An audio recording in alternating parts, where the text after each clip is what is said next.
No dia 2 de novembro de 2000, um desconhecido entrou num fórum e escreveu uma frase impossível: "Eu sou um viajante do tempo, vindo do ano 2036. Só isso já seria suficiente para virar piada. Mas ele não parou ali.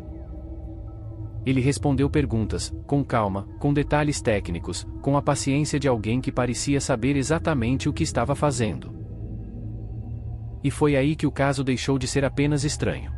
Porque, de repente, a internet começou a se perguntar: e se ele estivesse falando sério? O nome que ficou na história foi John Titor.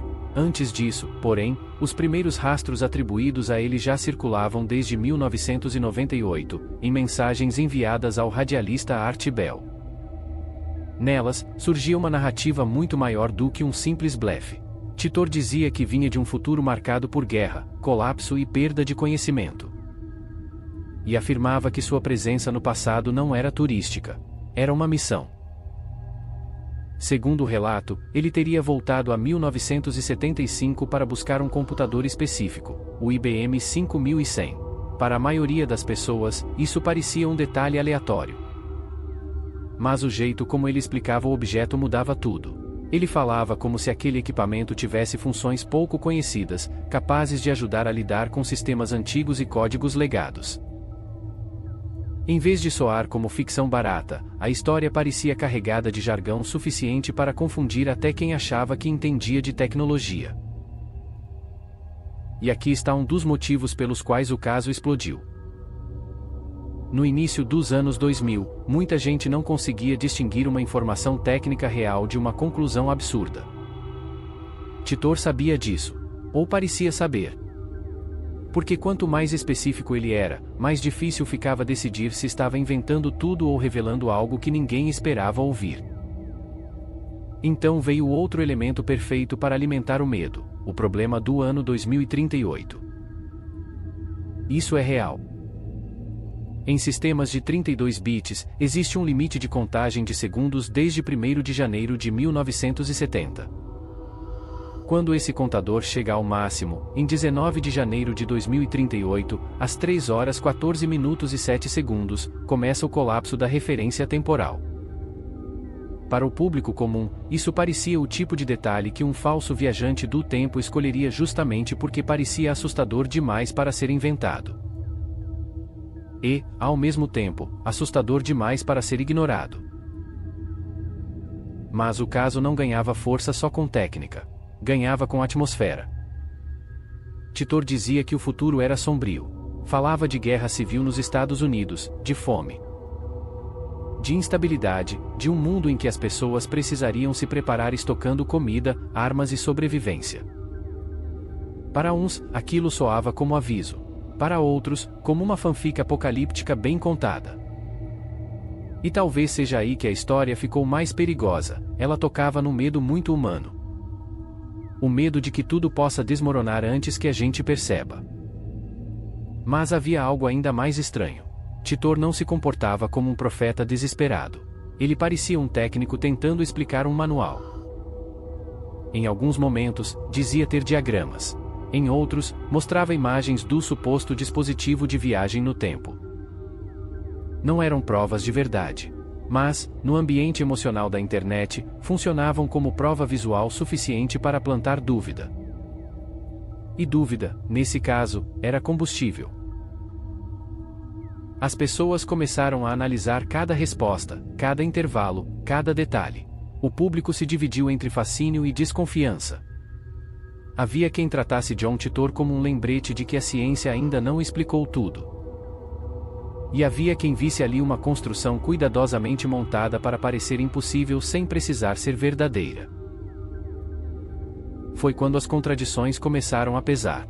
Titor fez previsões amplas sobre eventos que não aconteceram como ele descrevia. Em versões populares da história, ele falava de uma guerra civil nos Estados Unidos, de ataques nucleares e de uma sequência de acontecimentos que nunca se confirmou. E isso cria o coração do mistério: se ele estava mentindo, por que tantos detalhes pareciam convincentes?